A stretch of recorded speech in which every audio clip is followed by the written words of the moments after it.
Hi hello welcome to our channel. This is Sushma. Hello అండి, రాజేశ్వర్ రెడ్డి గారు. Actually చాలా మందిలో చాలా క్వశ్చన్స్ ఉంటాయి. సో ఈ డబ్బును రెట్టింపు చేసుకోవాలంటే ఎలా? డబ్బు రెట్టింపు అంటే 1,00,000 2 లక్షలు అవ్వడమా? ఓకే. డబ్బు రెట్టింపు చేయడానికి ఒక ఫార్ములా ఉంది. 72 రూల్ అంటారు దాన్ని. సపోజ్ మనకు 5 ఇయర్స్లో డబుల్ కావాలి, 72/5 అంటే 15% రిటర్న్ రావాలి. సపోజ్ 10 ఇయర్స్లో డబుల్ కావాలి, 72/10 అంటే 7.2% రిటర్న్ వస్తే డబుల్ అయిపోతుంది. సో ఎన్ని ఇయర్స్లో డబుల్ కావాలి డబ్బు అనేది ఈ ఇంట్రెస్ట్ రేట్ని బట్టి ఉంటుంది, రిటర్న్ రేట్ని బట్టి. సో ఆ రిటర్న్ రేట్ మనకి ఏది కంఫర్టబుల్. ఫర్ ఎగ్జాంపుల్ నాకు 5 ఇయర్స్లోనే కావాలి డబుల్ అంటే నేను దానికి తగ్గ రిస్క్ తీసుకోవాలి. బికాస్ 15% రిటర్న్తో డబుల్ అవుతుంది. సో నేను అప్పుడు మ్యూచువల్ ఫండ్ రూట్లో వెళ్ళాలి, లేదు స్టాక్స్కి వెళ్ళాలి, ఈక్విటీ రూట్. సపోజ్ 10 ఇయర్స్లో నాకు డబుల్ కావాలి, 10 ఇయర్స్లో డబుల్ కావాలి అని అనుకుంటే I can even go for a FD. So ఎన్ని ఇయర్స్లో డబుల్ కావాలనేది మనం డిసైడ్ చేసుకుంటే we can decide the instrument. But what is my advice is money double కావాలి అనే లాజిక్ కంటే మన పర్పస్ ఏదో ఐడెంటిఫై చేసుకుంటే, అంటే మన పర్పస్ 5 ఇయర్స్ తర్వాత వస్తుందా, 10 ఇయర్స్ తర్వాత వస్తుందా, 15 ఇయర్స్ తర్వాత వస్తుందా, దాన్ని ఐడెంటిఫై చేస్తే అప్పుడు ఎంత రిటర్న్ కావాలి, ఏ ఇన్స్ట్రుమెంట్కి వెళ్ళాలి, ఎంత ఇన్వెస్ట్ చేయాలనే క్లారిటీ వస్తుంది. So purpose is more important than doubling the money. ఆటోమేటిక్గా అందులో డబుల్ అయిపోతుంది. If you go with a specific purpose, అప్పుడు ఫస్ట్ ఇవన్నింటికి ఈ టోటల్ క్వశ్చన్స్ అన్నింటికి మెయిన్ రీజన్ పర్పస్. ఆ పర్పస్ అనేది ఐడెంటిఫై చేస్తే ఎంత ఇన్వెస్ట్ చేయాలో తెలుస్తుంది. అప్పుడు ఇన్కమ్ మైనస్ సేవింగ్స్ ఫాలో అవుతాము. అప్పుడు ఆ సేవింగ్స్ని కరెక్ట్గా రూట్ చేయగలుగుతాము. అండ్ ఆ సేవింగ్స్ ఆ టెన్యూర్ని బట్టి ఏ ఇన్స్ట్రుమెంట్ అనేది తెలుస్తుంది. సో ప్రతి దానికి ఆన్సర్ మళ్ళీ పర్పస్ అనేది వస్తుంది.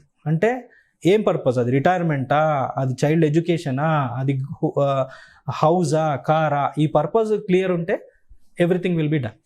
రైట్. ఇంకో లాస్ట్ క్వశ్చన్ మిమ్మల్ని.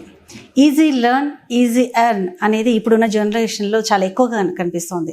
తొందరగా ఎర్న్ చేయాలి ఏది కానీ, డబ్బు కానీ ఏది కానీ, అంటే ఈజీగా లెర్న్ చేయాలి ఏది కానీ, తొందరగా చదివేసుకోవాలి ఎడ్యుకేషన్ వైజ్గా కానీ ఎనీథింగ్. అయితే వాళ్ళు డబ్బులు కూడా ఈజీగా ఎర్న్ చేసుకోవాలని ఇప్పుడున్న జనరేషన్లో పీపుల్లో మైండ్ సెట్ ఎక్కువగా పడిపోయింది. సో వాళ్ళకి మీరిచ్చే అడ్వైస్, అలా చేయొచ్చు అంటారా, చేయకూడదంటారా? ఇప్పుడున్న generation they are having more awareness than older generation. ఎందుకు అనంటే we have internet and there is so much information. So source of information ఉంది. But Google is a search engine, not a research engine. అదొకటి గుర్తుపెట్టుకోవాలి. గూగుల్లో ఎంత information ఉన్నా, ఎంత data ఉన్నా, again you need a financial advisor. So whose help you need. ఎందుకు అనంటే ఇన్ఫర్మేషన్ అనేది దొరుకుతుంది కానీ we can't control our emotions. So emotions ఏంటి అంటే, ఇన్వెస్టింగ్ ఫీల్డ్లో వాట్ ఈజ్ ఇమోషన్స్ అంటే గ్రీడ్ అండ్ ఫియర్. సో అత్యాశ అవ్వచ్చు, భయము అవ్వచ్చు. So if anything is there, ఏది ఎక్సెస్ ఉన్నా ప్రాబ్లమే ఇన్వెస్ట్మెంట్కి. అందుకని మనకు ఒక పర్సన్ ఉండాలి, ఫైనాన్షియల్ అడ్వైజర్, ఒక ట్రస్టెడ్ పర్సన్ ఉండాలి. So that he will guide you. ఎందుకు అనంటే మీరు మీ ఈ ఫ్యూచర్ ఫైనాన్షియల్ గోల్స్కి ఇంపార్టెన్స్ ఇవ్వరు. ప్రాబబ్లీ 1-2 ఇయర్స్ మీరు ఫాస్ట్గా ఎర్న్ చేయాలి అని probably you may take a wrong step. So better to sit along with a financial adviser and plan accordingly.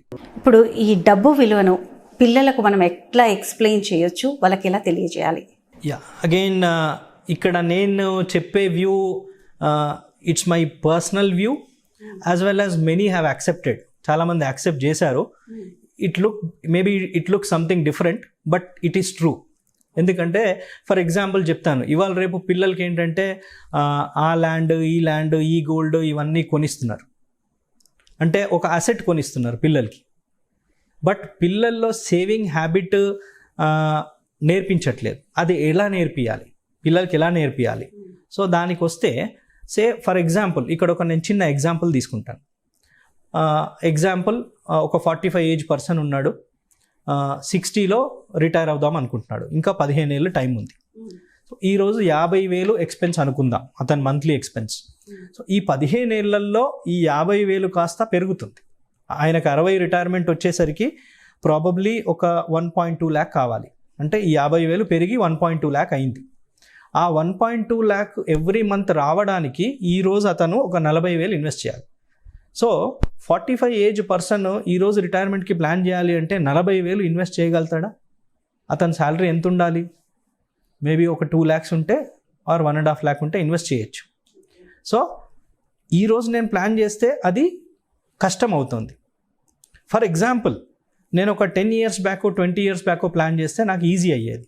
So ఈ కాన్సెప్ట్ పిల్లలకి మనం నేర్పియాలి. ఎలా నేర్పియాలి? Say for example 15 year child ఉన్నారు, వాళ్ళు ఇన్కమ్ స్టార్ట్ చేసేసరికి ఇంకెంత 10 ఇయర్స్ ఈజీగా పడుతుంది వాళ్ళు ఎర్నింగ్ స్టార్ట్ అయ్యేసరికి. ఈ 10 ఇయర్స్ని మనము టైంని వీ షుడ్ బై ద టైంని కొనాలి.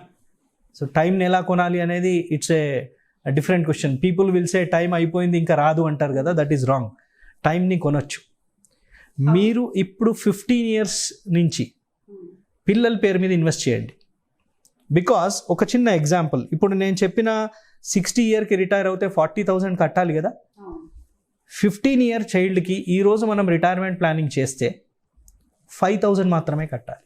ఎందుకు అనంటే నేను 45 to 60 అంటే 15 సంవత్సరాల టైమే ఉంది, కానీ పిల్లలకి 15 to 60 అంటే 45 ఇయర్స్ టైం ఉంది. 45 ఇయర్స్లో మనీ కాంపౌండ్ అవుతుంది. 45 ఇయర్స్ ఇంటూ 12 months అన్నిసార్లు మనీ కాంపౌండ్ అవుతుంది. కాబట్టి 5,000 చాలు. బట్ ఇది చెప్తే ఎంతమంది చేస్తారు అనేది క్వశ్చన్. సో అట్లీస్ట్ ఒక 5,000 ఈ రోజుల్లో ఒక 5,000 పక్కన పెట్టడం ఈజీ. 5,000 పక్కన పెడితే అప్ టు 25 అంటే ఒక 10 ఇయర్స్ మాత్రమే మీరు ఇన్వెస్ట్ చేయండి. ఈ 10 ఇయర్స్లో పిల్లలకి ఇది ఎంత గ్రో అయింది అనేది వాళ్ళు కళ్ళారా చూస్తారు. అసెట్ ఫామ్లో లైక్ మ్యూచువల్ ఫండ్ సిప్ ఆ గ్రోత్ని చూస్తారు. కాబట్టి వాళ్ళు ఏజ్ 25 వచ్చేసరికి 5,000 is nothing. They will invest 15,000, 20,000, 25,000. At least ఈ 5 కంటిన్యూ చేసినా వాళ్ళు 11 crores క్రియేట్ చేయొచ్చు అప్ టు 60 ఏజ్. బట్ అంత టైం అవసరం లేదు. ఇప్పుడు 5తో స్టార్ట్ చేస్తే they will definitely continue with 10-15,000 and which I'm doing for my children. And దీని మీద నేను ఒక వెబినార్ కూడా కండక్ట్ చేశాను. అంటే పిల్లలకి ఫైనాన్షియల్ ఫ్రీడమ్ ఎలా ఇవ్వాలి, how to make them financially free. So అదేంటంటే we need to buy the time. అదొక్కటే, దాంతోనే పిల్లలకి ఆ కాంపౌండింగ్ ఎఫెక్ట్ తెలుస్తుంది. And they should know that you are doing this. ఇది ఎంతమంది లెర్న్ చేయగలుగుతారు మీరు చెప్పిన ఈ ఇన్వెస్ట్మెంట్ని? మా క్లయింట్స్లో ఆల్మోస్ట్ ఒక 15-20 members they are doing it. అంటే ప్రాపర్గా చెప్తే definitely they will do it. ఎందుకంటే పెద్ద అమౌంట్ రిక్వైర్మెంట్ లేదు. ఈరోజు వాళ్ళ రిటైర్మెంట్ ప్లానింగ్కి నేను 40,000 కట్టమంటున్నాను, but for their children retirement just 5,000. అండ్ ఈరోజు ఉన్న శాలరీస్కి దీనికి they are easily paying it. In fact ఎక్కువ కడుతున్నారు, they are paying more. Right Rajeshwara Reddy గారు, థ్యాంక్ యూ సో మచ్. చాలా చక్కటి అడ్వైజ్లు ఇచ్చినందుకు థ్యాంక్ యూ సో మచ్. ఈ వీడియో కనుక మీకు నచ్చినట్టయితే లైక్ చేయండి, షేర్ చేయండి, సబ్స్క్రైబ్ చేయండి, కింద కామెంట్స్ చేయండి.